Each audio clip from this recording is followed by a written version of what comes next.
Well, it has been definitely a bit of time since Backlash. Had a chance to review it, had Mother's Day, stuff like that. Four things came up. I'm going to talk about it. We're also going to talk about a big debut that happened there on Backlash. We're also going to talk about the sadness that came the day after, on Mother's Day of all days. Like, seriously, what the hell? Anyway, it's DA Wrestling. We're talking about it. My thoughts on Backlash. Canadian Contact Wrestling guys here. Let's go.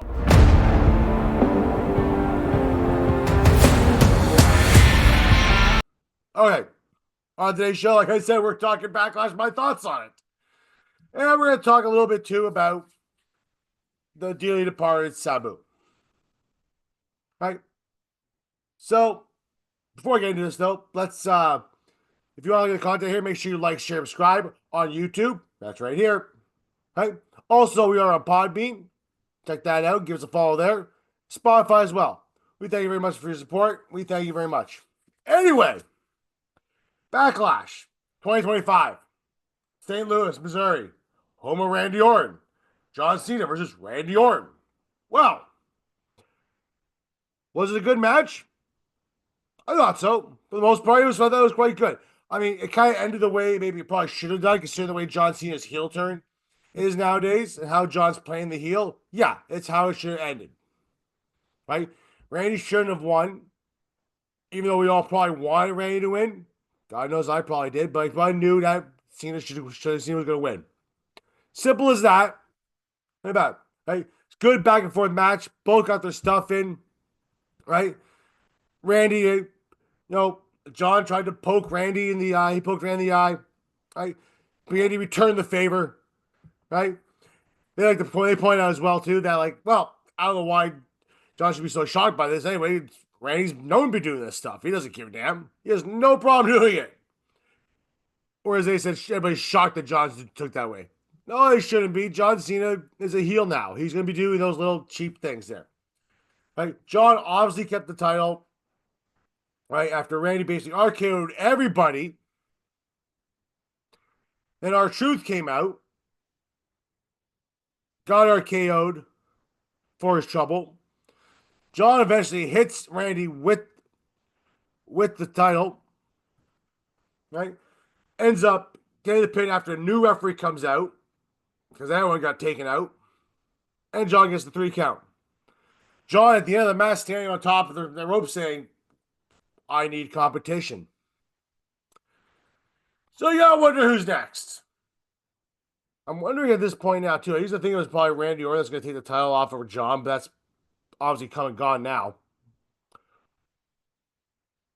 Where is it going to be Cody Rhodes?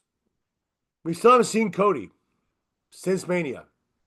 Not even a fart have we heard from Cody. He hasn't broke wind, hasn't swallowed, hasn't done anything since WrestleMania. Now, granted, he deserves time off. He did a lot over the past year. Makes you wonder where this is going. Right? The highlight, though, of the John Cena Randy Orton thing, though, is when R-Truth came to the press conference after. I got RKO'd for his troubles. Sorry, got AA'd for his troubles onto a table. Because he said, some people thinking, John, you can't wrestle still. Yeah. So we're probably going to get, on Saturday's main event, possibly the rumor is right now, R-Truth versus John Cena. Now, I'm sure that'll be fun. For the world title. Yeah. Should be fun. We're going to leave it at that. But it was a good back and forth match. Everyone liked, the crowd was chanting, this is awesome. Right? It is probably the last time we'll see John versus Randy. Right? They wrestled 23 times, apparently, that's what they said. At least on live TV. They just showed some of the old OVW footage, right? When they first met each other. When they were very, very young pucks. So, hey. It's a good match, though. Right? All right. Moving on. One more thing, though, too. I thought it was really interesting, though. How Randy Orton a while back said he didn't like to get hyped up for his entrance anymore, but now he loves it again because everybody just starts singing it to him. That's kind of cool. And they say the hell out of it for Randy Orton in St. Louis. It's great to see, right? Obviously, John got hit with that arcade a lot. Still didn't get pinned though with it. This is hilarious. But anyway, although guys, that was a good match back and forth. Go watch it. Right, it's a lot of fun. Right. All right. The match of the night, in my opinion, was the Fatal 4-Way match. Right, Jacob Fatu versus LA Knight versus Damian Priest versus Drew McIntyre. And McIntyre is probably the best troll on the internet, best troll period, because he's just hilarious about things he said. Right, I'm gonna get you. Right, really started off the match. They squared off between each rival. Right, so obviously Drew and Priest squared off for a bit. This is going on for like 14 months now. They were saying, right, and LA Knight and Jacob Fatu start going at it. Right, a lot of crazy stuff happening here. Jacob Fatu and going through hitting people with pretty much everything. He has hands on. But the funny part is, after all this was done, we got the debut of Jeff Cobb. Jeff Cobb. Now, if you don't know who Jeff Cobb is, Jeff Cobb, who's now featured with the Bloodline, I guess because he's from Honolulu. Anyway, so Jeff Cobb is a former amateur wrestler, right? Very well known in the amateur wrestling scene, right? Did a lot of Lucha Underground as well as New Japan. He's been New Japan Pro Wrestling the past number of years. He did make an appearance on AEW a couple years ago versus Chris Jericho in one of those like trials of Jericho that MGF had Jericho do. Right, he ended up facing Jeff Cobb in one of them. Right, Jeff Cobb also ended up wrestling John Moxley at 1.2 in a match for the title and lost. Right, spent a lot of time in New Japan Pro Wrestling over the past number of years. He's very well known in New Japan. His contract was up. He decided to become a free agent. And now he's joined the WWE. He's part of the Bloodline too. Solo Sikoa brought him in. Jacob Fatu was not very happy about this. Because he's like, why is this person here? Why are you helping me? Solo Sikoa, why are you helping me, Jeff Cobb? Wasn't very happy about it. You're not guessing what I'm getting at right now. Is Jacob Fatu retain the title? I mean, that made the most sense. It really did. Let's be honest here. There's no reason why Jacob Fatu should have lost that match. There's no reason why he should ever lose that title to begin with until they're ready to put the world title on Jacob Fatu. Which, by far, everybody, if you guys don't think this guy's one of the most over people in this entire company, you should really start watching and pay attention more. Because he literally is one of the most over people in that entire company. Everyone loves Jacob Fatu. He's literally a heel, but he's cheered more than everybody else. Seriously. Right? He ended up beating LA Knight. I think, believe was, if I'm correct, was ate the pin. All right. After the lovely, or the moonsault that he does. Nope. Great to see. Jacob Fatu is still the world champion. Probably the best night match of the card. It opened the show. I tell you just to go back and watch it. Right? Now, what goes on with Solo, Jeff Cobb, and Jacob Fatu is to be determined. Now, clearly, right now, the bloodline isn't exactly 100%. 100%. Obviously, Tama Tonga's there. He was not there last night. Sorry, Backlash. Tonga Loa is probably on making his way back soon. So we'll see what goes on with this bloodline. Because it's kind of interesting to see what goes on. The original bloodline is pretty much crapped out. Let's be honest. It's crapped out. Right? So this new bloodline seems to be a new thing. It's almost like, I don't want to go ahead and compare the two, but it's almost like original NWO and they spelled out the NWO Wolfpack and NWO Hollywood. I think that's what it was. Yeah. That's what it's like. Right. So we'll see what goes on here. Obviously, there's some kind of internal thing going to happen. Eventually, in my opinion, Stone Cold is going to end up facing Jacob Fatu for that U.S. title.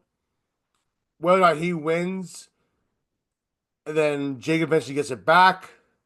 Who knows? Time will tell what goes on with that. But it'd be interesting to see. I mean, we're probably going to get Jacob Fatu versus Jeff Cobb at some point. Awesome. Should be good. Both guys really know what they're doing. Right? Jeff Cobb has that amateur background in wrestling. Right? He is no slouch. So we'll figure that one out. Now, the one title match that I thought was going to switch hands here was the IC title match. Boy, was I wrong. Lyra Valkyria ended up beating Becky Lynch with a kind of like a silly roll up while she was like playing with her eye because she got something in her eye. Like she was like, it was a good match. Don't be wrong. Wasn't my favorite. But in my opinion on this, though, I think I take Becky Lynch to win it. But I did say also, too, that I think Lyra should probably still win. Maybe this is how you should do it. Well, that's what they did. She got beat up by Becky after, you know. But Lyra Valkyria ended up winning the match. Best case scenario, right? You need to build Lyra Valkyria up a little bit more. It is. Like, it's funny. I saw something like, I think it was on X today that starts, or think of that. Lyra Valkyria is getting more like of a push and beating people like Becky Lynch and Io Sky compared to the world champion, which on SmackDown, which is Tiffany Stratton, who's just gone back to feuding with looks like Nia Jax after SmackDown. Seriously. We'll see where that one goes there. But we're talking about Lyra and Becky, right? Lyra ended up hitting her Fisher. Becky hit her Fisher a few times. Hit it. Becky ended up putting the disarmer on Lyra. And I want to tell you something about this disarmer right now. When Becky first came to WWE many years ago, came to the main roster and all that stuff, it was doing the disarmer. It looked a lot more painful. Now it just looks like crap. Like, it does not look like it's a move that, like it.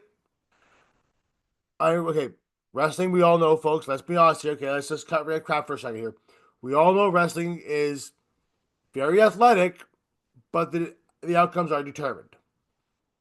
Okay? But a lot of moves are not fake. This, however, looked very, very much crap. Nonsense. Garbage. Seriously. Like, when Becky said last week on Raw that Lyra is basically garbage, Becky should have went back and said, my old finisher, disarmer, is garbage. Because that's pretty much what it is, looks like now, is garbage. Honestly. Looks like garbage. But Lyra ended up winning the match, which is great to see. I'd like to see now where they go with this now, too. I hope, I mean, they're probably going to do another rematch down the line. Maybe I guess Becky will win that one. Because Becky's going to have to get her win at some point. Don't know why, but that says how logic works for them. And maybe they will move Lyra into, like, say, the world title picture. Gunther versus Pat McAfee. I'll be honest with you. I'm going to get a lot of flack for this. It was okay for what it was. Was not really a fan of it at all. It's not for the lack of trying. It really isn't. But in my opinion, I thought you could have put somebody else in front of Gunther. You could have. Right? And you had Michael Cole hold down Gunther's leg to try to get the help, Pat McAfee get the win. It didn't work. Right? Gunther ends up winning the match after choking him out. right? And Pat McAfee earned his respect. You know, he kind of did like a mock handshake crap, kind of like this, kind of put it out there, and kind of his hand waved himself and then went because they didn't want to shake hands. The outcome's what it is. Like I wasn't up, like I knew Gunther was going to win. I'm pretty sure I called that on them on the predictions. But like I feel like it should have been a lot more one sided. I think I guess what it was. Like, it was pretty one sided, but I just felt maybe it should have just been like more of like more just Gunther just pound him into oblivion. Like I like Pat McAfee, don't be wrong, but I just feel like Gunther should have pounded him into oblivion. Seriously, like why not? Dominic Mysterio and Penta. Dom won. Balor kind of interfered, but not really. Right? He got caught trying to interfere. But the way Penta lost was the fact that El Grande Americano headbutted Penta, knocked him out, and then Dominic Mysterio capitalized with the frog splash to retain the title. So, are we getting the Lucho brothers back together for this? El Grande Americano versus who? I don't know. Like the Lucha brothers, Ray, because he's been kind of feuding with Felix, especially after WrestleMania. They also now he laid out Penta. Are those two going to come together and do a tag match against El Grande and whoever the hell this has to be? Because like, obviously it can't be Chad Gable because Chad Gable's Chad Gable. Unless they bring in some kind of fake person for it, like they did on SmackDown with where they had I believe it was Sean Spears played the fake Randy Orton. So yeah, I didn't really like that how that worked out there. I mean, if it leads towards the Lucho, Ray Phoenix, and Penta in a tag team just for one night, cool. But I don't feel it be really completely utterly necessary other than that. Then I feel it's just a waste of time if you don't do that. Like seriously, I just don't get it. Obviously, the Judgment Day stuff's gonna eventually happen down the line. They keep on teasing this stuff, teasing it, teasing it, teasing it. Eventually, it's going to pay off at some point. But it better be something great for it because if not, it's going to be an absolute flush down the toilet scenario. But all in all, though, I thought the pay per view was pretty good. Right? It was good for what it was. It wasn't ever going to be something spectacular. Like I said, the best match was the Fatal Four Way. The CENA Order match was very, very good. Right? The Live Akira Becky match was pretty good for what it was. I'm not really the biggest fan of the Gunther versus McAfee, and I was, and like I said, just said my thoughts on the whole Dominic Mysterio versus Penta thing. Like, I think Penta's going to win that title somewhere down the line, but it's not right now. That's fine. Anyway, on Mother's Day, for everybody there who had for Mother's Day too, I hope you had a great Mother's Day. Um, my mother was in my thoughts. Uh, for those who don't know, my mother did pass last year, so this was the first Mother's Day without my mother. Um, it was surreal. Uh, very difficult day. Also, I was at work though, so it kind of kept my mind out of there, but it did still affect me. It still didn't mean I wasn't pissed off. Okay. But I hope you all had a great Mother's Day. For all who were mothers there, I appreciate all of it too.